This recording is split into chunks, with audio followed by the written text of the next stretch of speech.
या किन स्टैंडर्ड्स पे चीजें असेस करनी है।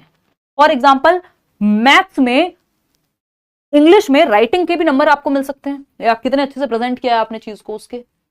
वहीं गणित में आपके राइटिंग के नंबर नहीं होंगे, स्टेप वाइज नंबर आपको मिलेंगे। तो ये रूब्रिक है, अलग अलग सब्जेक्ट का एक स्टैंडर्ड है, एक पैमाना है जो तय किया जाता है कि इस पैमाने पे हम असेस करेंगे, ये रूब्रिक है।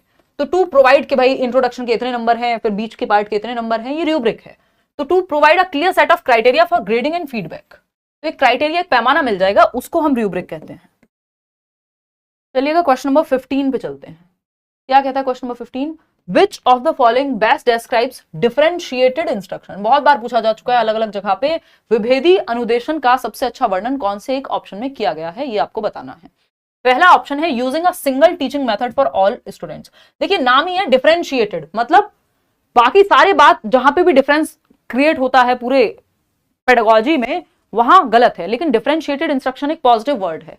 क्यों? क्योंकि आप बच्चों, अलग डिफरेंट बच्चों के लेवल को समझते हुए, उनकी नीड्स को समझते हुए यहां पे इंस्ट्रक्शन देते हैं।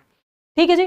तो using a single teaching method for all students नहीं, एक डंडे से सबको नहीं हाँकना है, यानी don't beat everyone with the same stick, सबके लिए सेम मेथड, यूनिफॉर्म इंस्ट्रक्शन नहीं चाहिए हमको। यूनिफॉर्म इंस्ट्रक्शन इसका जस्ट ऑपोजिट होता है। यूनिफॉर्म मतलब सिंपल, जैसे बच्चा स्कूल में यूनिफॉर्म पहनता है, सारे बच्चे एक जैसे यूनिफॉर्म में होते हैं। यूनिफॉर्म कपड़ों के लिए ठीक है कि हर एक बच्चे का आर्थिक पृष्ठभूमि वैसी नहीं है, हो सकता है कुछ बच्चे मॉडल ही बन के आ जाएं अगर स्कूल में यूनिफॉर्म ना हो तो एटलीस्ट वहां पे यूनिफॉर्मिटी रहे, एक रूपता रहे इस मामले में कि कपड़ों को लेकर कोई ज्यादा टेंशन नहीं है। लेकिन यूनिफॉर्मिटी या यूनिफॉर्म इंस्ट्रक्शन जो है वो अच्छा नहीं होता। पढ़ाने का तरीका यूनिफॉर्म नहीं होना चाहिए, एक मेथड से सबको पढ़ाओ, मल्टीपल वेज यूज करो। तो यहां पे एक बात निकल करके आती है, यूनिफॉर्म इंस्ट्रक्शन एकदम खराब है, यानी सबको एक मेथड से पढ़ाना, एक रूप अनुदेशन कह देते हैं इसको, एकदम खराब चीज, एक रूप अनुदेशन।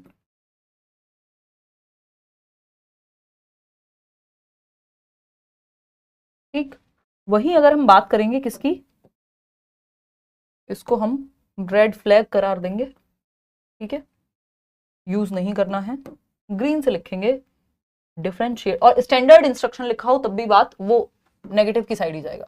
स्टैंडर्ड इंस्ट्रक्शन यानी मानकीकृत, यानी सबके लिए एक ही जैसा है, नहीं। ठीक, चाहे स्टैंडर्ड इंस्ट्रक्शन लिखा हो, यूनिफॉर्म इंस्ट्रक्शन लिखा हो, नेगेटिव है। डिफरेंशिएटेड इंस्ट्रक्शन की जब हम बात कर रहे हैं तो ये ग्रीन फ्लैग है। मतलब क्या हुआ इसका, डिफरेंशिएटेड इंस्ट्रक्शन। हाँ जी, जेनजी की भाषा में बिल्कुल सीख ली है काफी हद तक।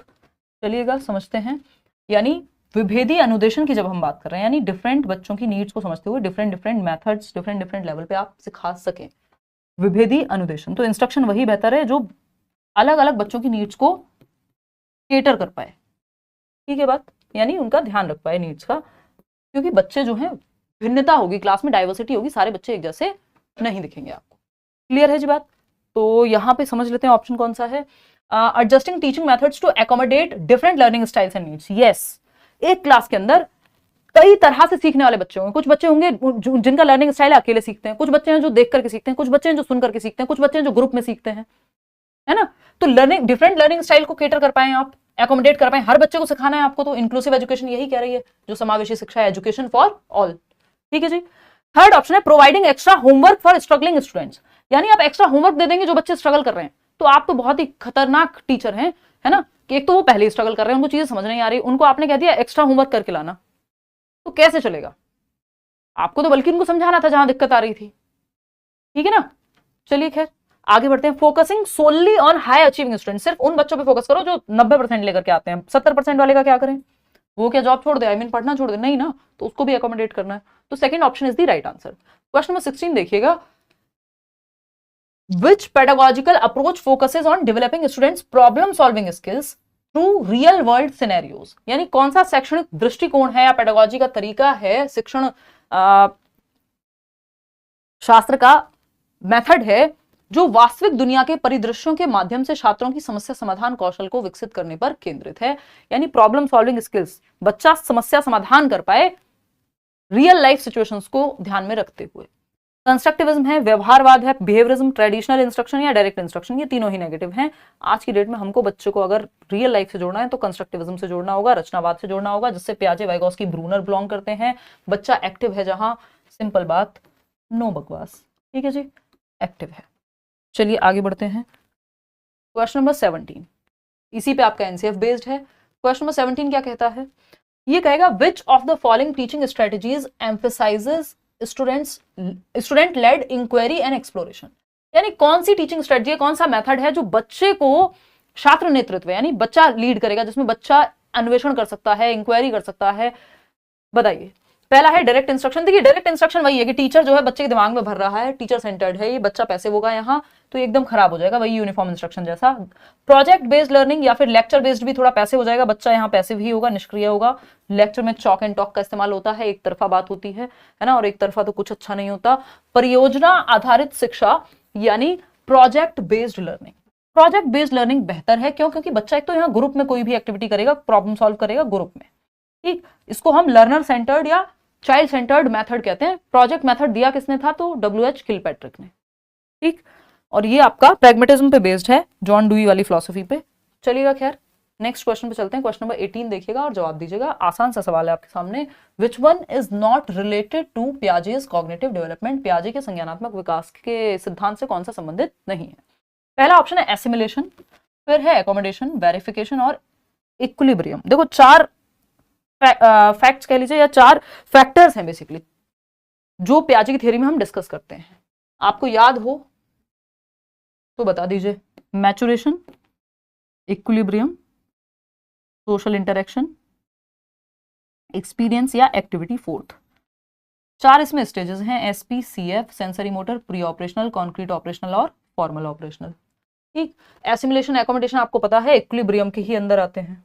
अडेप्टेशन की प्रक्रिया और ऑर्गेनाइजेशन की अडेप्टेशन की प्रक्रिया के अंदर एसिमिलेशन और एकोमोडेशन आते हैं। रिवाइज हुआ कुछ कुछ, ठीक। ये मैंने यूट्यूब पे भी कराई हुई है, ये थ्योरी आप देख सकते हैं। Which one is not related to Piaget's cognitive development, पियाजे संज्ञानात्मक विकास से देखो एसिमिलेशन आता है, कुछ जोड़ना आपके एग्जिस्टिंग स्कीमा में, कुछ ऐड करना आपकी प्रीवियस नॉलेज में। एकोमोडेशन है, आप जब चेंज कर रहे हैं, अडेप्ट कर रहे हैं, ये भी है। वेरिफिकेशन नहीं है। इक्विलिब्रियम है, जैसा कि हमने डिस्कस किया। तो सत्यापन यहाँ पे पियाजे की थियरी से संबंधित नहीं है। Third option is the right answer. Question number 19 देखिएगा, सेकेंड लास्ट क्वेश्चन है आज के लिए। Sunita always do whatever she wants to do without thinking about the consequences. ऐसे आपके भी दोस्त होंगे, हो सकता है आप खुद भी ऐसे हों, या कभी ना कभी तो हम सब ने ये एक्सपीरियंस ही किया है कि सुनीता एक बच्ची है जो हमेशा वो करती है जो उसका मन करता है, without thinking about the consequences.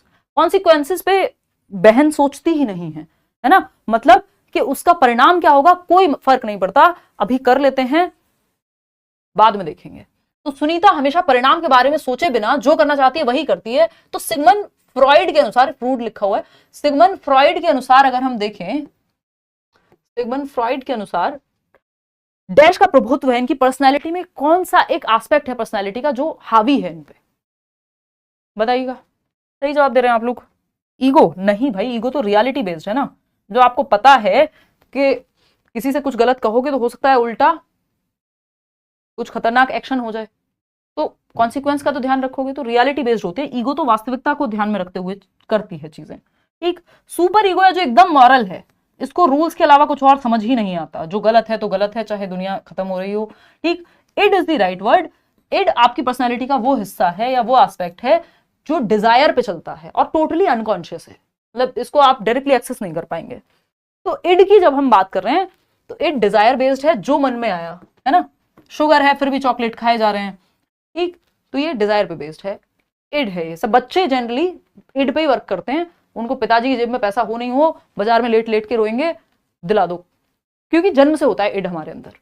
Ego develop होती है 1.5 साल के आसपास, फिर सुपर ईगो 3 साल के बाद। ब्लड का यहाँ कोई रोल नहीं है, तो id is the right word या आंसर। क्वेश्चन नंबर 20 देखिएगा, आज के लिए आखिरी सवाल है, आगे बढ़ेंगे। According to which of the psychologists mentioned below, personality is constituted of personality traits of various kinds, यानी निम्नलिखित में से किस मनोवैज्ञानिक के अनुसार व्यक्तित्व विभिन्न प्रकार के व्यक्तित्व लक्षणों से बनता है। यानी मल्टीपल पर्सनैलिटी के ट्रेट्स होते हैं, आपकी पर्सनैलिटी बनती है कई सारे ट्रेट्स से, हजारों हजार ट्रेट्स बताए इन्होंने, और फिर कुछ 3 मुख्य ट्रेट्स दिए जिनको मैं CCS से शॉर्ट फॉर्म में आपके साथ डिस्कस करती हूं बैचेस में भी, जब हम पर्सनैलिटी पढ़ते हैं। अभी रिसेंटली हमने पर्सनैलिटी किया है। तो अगर हम देखें यहां पे ई स्प्रेंगर, GW ऑलपोर्ट या CG युंग या WH शेल्डन, किसने? तो ये ऑलपोर्ट को हम कह देते हैं कि ट्रेड्स को लेकर के, ट्रेड साइकोलॉजी का जनक टाइप GW गॉर्डन ऑलपोर्ट हैं, जो कहते हैं कि 3 मुख्य ट्रेड्स हैं जिनमें आपकी पर्सनैलिटी को बांटा जा सकता है। कार्डिनल ट्रेड जो डोमिनेटिंग फैक्टर होता है आपकी पर्सनैलिटी का, सेंट्रल ट्रेड जो ज्यादातर आप में कंसिस्टेंट रहते ही हैं जो ट्रेड्स, और जैसे कार्डिनल ट्रेड की अगर हम बात करेंगे तो हम कहेंगे महात्मा गांधी, ठीक है ना। अगर हम देखें यहाँ पे सेकेंडरी ट्रेड्स, कुछ ट्रेड्स ऐसे हैं जैसे जनरली आप गुस्सा नहीं करते हैं बट किसी सिचुएशन में आपको गुस्सा आ सकता है, वो सेकेंडरी ट्रेड है। सेंट्रल ट्रेड्स हैं जो मेनली आपकी पर्सनैलिटी में 2-4 ट्रेड्स होंगे कि आप सच बोलते हैं, आप बड़े क्या कहेंगे स्वावलंबी किस्म के व्यक्ति हैं, ठीक। कार्डिनल ट्रेड है जो एक मुख्य ट्रेड है जो आपकी पर्सनैलिटी को डोमिनेट करेगा। तो इन 3 ट्रेड्स में पर्सनैलिटी को बांटा है गॉर्डन ऑलपोर्ट ने, और इन्होंने वैसे हजारों ट्रेड्स दिए हैं और उन हजारों ट्रेड्स को इन 3 में समाहित कर दिया है, ठीक है। कोई कह रहा है B4 बदल गई, अरे पढ़ लिया करो यार ये बदलने की चिंता है, तुम भी बदल जाओ फिर क्या दिक्कत है। आउट ऑफ 20 क्वेश्चंस कितने ठीक हुए ये बता दो, इधर उधर की बातें करा लो इनसे। टेलीग्राम चैनल पे आपको ये PDF मिल जाएगा। ये बदल गई वाली बातें हम संडे वार्ता को करेंगे, बहुत महीने हो गए संडे वार्ता किए, है ना, पिछले 1 साल से संडे वार्ता बहुत कम हो रही है, तो आपके दिल में बहुत दर्द है, वो संडे को निकलेगा, ठीक। चलो आ जाओ, आउट ऑफ 20 क्वेश्चंस कितने ठीक हुए ये बता देना, लाइक शेयर सब्सक्राइब आप कर देना, कमेंट्स में वो आप बता दोगे। बाकी बी और उन कांस्टेंट, कोई बदले ना बदले, आप अपने साथ रहिए। क्वेश्चन नंबर मतलब टोटल क्वेश्चन है 20, आउट ऑफ 20 कितने क्वेश्चंस ठीक हुए वो बताइएगा, कुछ नया आपको जानने को मिला होगा। कल मिलेंगे 9 बजे, मंडे टू फ्राइडे 9 से 10 के करीब, या जितना भी खत्म का तो हम कहेंगे नहीं, बट 9 बजे से ही आपकी क्लास रहेगी यहाँ लेट्स लर्न पे, यूट्यूब पे। बाकी बैचेस में तो करियर पे चली रही है क्लास। चलिए आज के लिए इतना ही, थैंक यू सो मच, धन्यवाद, take care, bye bye, good night. कल मिलते हैं कुछ मिक्स्ड क्वेश्चंस के साथ, किसी दिन थोड़े हल्के रखेंगे, फिर मुश्किल मिक्स्ड क्वेश्चंस रखेंगे।